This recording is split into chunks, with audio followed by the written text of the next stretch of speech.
Dans un village de montagne de la Corée du Sud vivait un homme qui était pauvre, mais vraiment pauvre. Tellement pauvre que d'ailleurs dans le village, on l'appelait Monsieur le Pauvre. Mais on l'aimait bien parce qu'il était généreux, et le peu qu'il avait, il le partageait. Et pourtant la vie n'était pas facile. Il avait une famille à nourrir. Il avait sa femme, ses enfants, 2 enfants, et son père et sa vieille mère.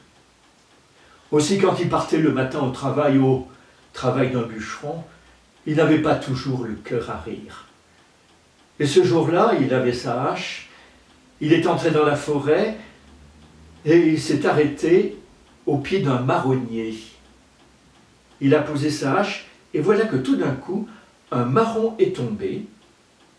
Il l'a ramassé, il l'a mis dans le creux de sa main et il l'a trouvé tellement beau qu'il n'a pas pu s'empêcher de dire à voix bien haute « Oh, ce marron, je le donnerai à ma mère !»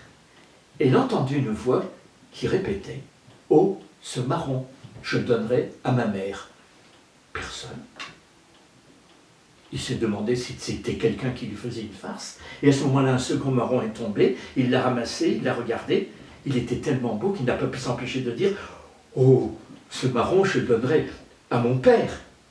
Oh, ce marron, je le donnerai à mon père. » Ah, pour sûr, il y avait un petit malin là, qui était en train de se moquer de lui. Un troisième marron est tombé par terre, il l'a ramassé, et là, en regardant bien autour de l'arbre, « Oh, ce marron, je le donnerai à ma femme.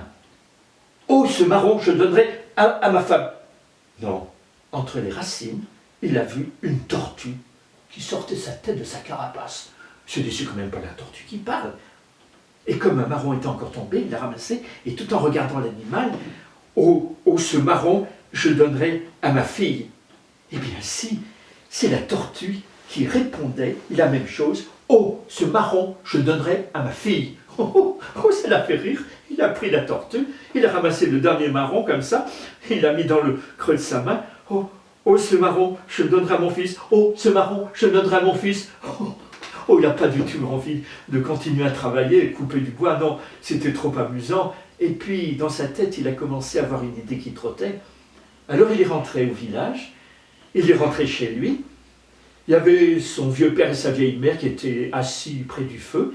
Il a posé la tortue sur la table, il leur a fait signe de ne pas ouvrir la bouche. À ce moment-là, il y a son épouse qui est entrée, même si, il y a ses 2 enfants, et ils se sont tous retrouvés comme ça, autour de la table, avec la tortue au milieu. Et c'est au bout d'un moment, la vieille mère qui a fini par en avoir assez, et qui a dit « Mais enfin, qu'est-ce que c'est que cette tortue ?» Et elle a entendu « Mais enfin, qu'est-ce que c'est cette tortue ?» Oh, comme ça, elle les a fait rire. Alors chacun, à tour de rôle, a voulu faire parler la tortue. Pendant toute la soirée, ça a été à qui lui faisait dire les phrases qu'elle répétait. Et dès le lendemain, oh, ça s'évite les choses en village. On a frappé à la porte. C'était la voisine qui passait son nez et qui demandait « Est-ce que c'est ici qu'il y a une tortue qui parle ?» Et elle a entendu. « Est-ce que c'est ici qu'il y a une tortue qui parle ?» Oh, elle est rentrée. Et puis, elle a fait parler la tortue, et quand elle est ressortie, oh, elle a dit « Ça m'a fait trop réécouter, je vous remercie », et elle a laissé une pièce de monnaie sur la table. Et pendant toute la journée, ça a été un défilé de tous les voisins et les voisines qui sont venus pour voir ce prodige, une tortue qui parle. Mais avant de sortir, à chaque fois, ils mettaient une petite obole. Le soir, quand la famille s'est retrouvée autour, avec la tortue, ils ont compté leur argent, ils ont compris qu'ils allaient pouvoir s'acheter un petit peu plus à manger, et puis les jours ont succédé aux jours, et ce phénomène, eh bien, on l'a appris comme ça dans les autres villages. Alors, chaque jour, c'était comme une petite séance pendant laquelle on faisait parler la tortue. Et peu à peu, Monsieur le Pauvre, eh bien, est devenu riche. Mais on continua quand même à l'appeler Monsieur le Pauvre, hein. Et puis cet argent, il en faisait profiter les autres. Seulement, dans un village un peu plus haut dans la montagne, vivait son frère. Il était riche, très riche. Tellement riche qu'on l'appelait Monsieur le Riche. On n'aimait pas beaucoup. il avait le cœur avare. Il n'avait pas d'enfants, il avait dit à sa femme, les enfants, ça coûte de l'argent. Et puis il était bien content que ce soit son frère, monsieur le pauvre, qui s'occupe des parents, une charge en moins. Il a appris ce qui était arrivé à son frère là-bas, une tortue qui parle, la richesse. Alors ce jour-là, il s'est habillé avec son beau costume, il est descendu au village, il a frappé à la porte, son frère est venu m'ouvrir, l'a embrassé, heureux de sa visite. Et monsieur le riche l'a dit, c'est vrai que ça fait longtemps que je ne t'avais pas rendu visite, mais tu sais, les affaires, et puis voyons ses parents, oh mon père, ma mère, vous avez l'air d'être en pleine forme, et c'est ma belle-sœur, oh mais resplendissante, comme les enfants ont grandi. Et puis il en est venu à l'objet de sa visite. Il paraît que tu as un animal, une tortue, un peu étonnante, un phénomène de foire.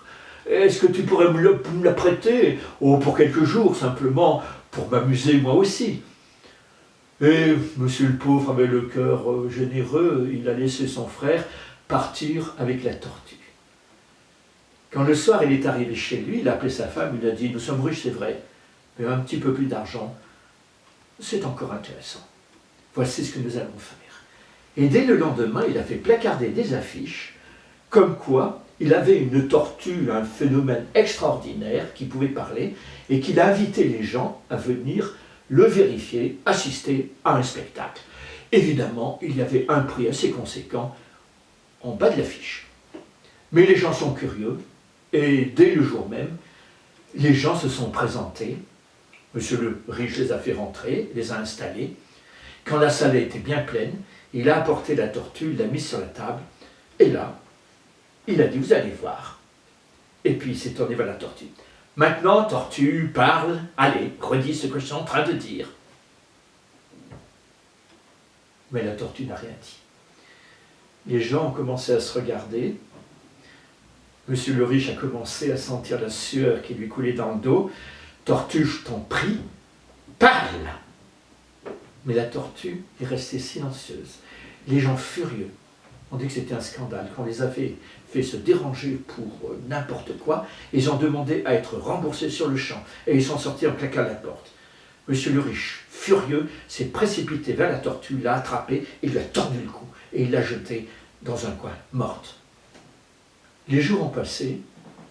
Monsieur le pauvre s'est un peu inquiété. Alors c'est lui qui est allé voir son frère, qui lui a ouvert la porte et qui lui a dit « À cause de toi, le déshonneur est tombé sur ma famille. Tu viens chercher ta tortue? Eh bien, tu peux la reprendre. Tiens, elle est là. » Et monsieur le pauvre a repris sa tortue qui était morte. Il est rentré chez lui, il est allé dans son jardin, et là, il l'a enterré. Et puis chaque jour, il venait comme ça passer quelque temps sur sa tombe, en disant « Pour sûr que maintenant, tu ne parleras plus. » Et puis voilà que, un jour, à l'endroit où il avait enterré la tortue, il y a un arbre qui a poussé. Mais qui a poussé magiquement, comme dans les contes, qui a poussé, mais très rapidement, tellement rapidement que bientôt l'arbre a atteint le ciel. Et là, l'arbre s'est trouvé un peu coincé au plafond du ciel, qui est aussi le plancher pour les gens qui habitent au-dessus. Alors l'arbre, en poussant sur ses racines, a crevé le plafond du ciel. Mais pas seulement le plafond. À cet endroit, il y avait un coffre-fort où tous les gens du ciel mettaient leurs économies. Des pièces, des lingots, des billets. Et le coffre-fort a été percé. Et tout cet argent est tombé dans le jardin de monsieur le pauvre, a rempli le jardin. Inutile de vous dire que monsieur le pauvre n'était plus du tout pauvre. Il est devenu le plus riche du pays. Et il en a fait profiter tous les gens du village et des villages avoisinants. Monsieur le riche l'a appris. Il est venu voir son frère, bien habillé. Il l'a félicité pour sa fortune. Et puis il lui a dit, par curiosité, est-ce que je pourrais avoir une petite bouture de l'arbre qui a poussé dans ton jardin, comme ça? Et monsieur le pauvre l'a laissé partir avec une petite bouture de l'arbre. Monsieur le riche s'est précipité dans son jardin, il l'a planté, et tous les jours, il venait l'encourager. Ou plutôt, il s'est impatienté, alors qu'est-ce que tu attends? Pousse, pousse! Et l'arbre est sorti de terre, et il a poussé jusqu'au ciel. Quand il est arrivé au ciel, il s'est retrouvé coincé par le plafond du ciel, qui est le plancher pour les gens qui habitent au-dessus. L'arbre a poussé sur ses racines, a crevé le plafond du ciel. Mais pas au même endroit, les cabinets du ciel. Et sur la terre est tombée une pluie nauséabonde de caca. La maison et le jardin du riche ont été entièrement, comme ça, envahis par toute cette merde. Le lieu est devenu inhabitable. Alors monsieur le riche est allé, soumis, repentant, demander un peu l'hospitalité chez son frère le pauvre, qui la lui a donné. Peut-être que ça a changé un peu le cœur de monsieur le riche. En tout cas, dans le village là-haut, à l'endroit où il habitait, c'est devenu de la décharge municipale. Et chaque fois que les gens passent devant, avec un petit sourire, ils disent « Voyez cet endroit, c'est là où il habitait, monsieur le riche. » Et voilà, mon histoire est finie.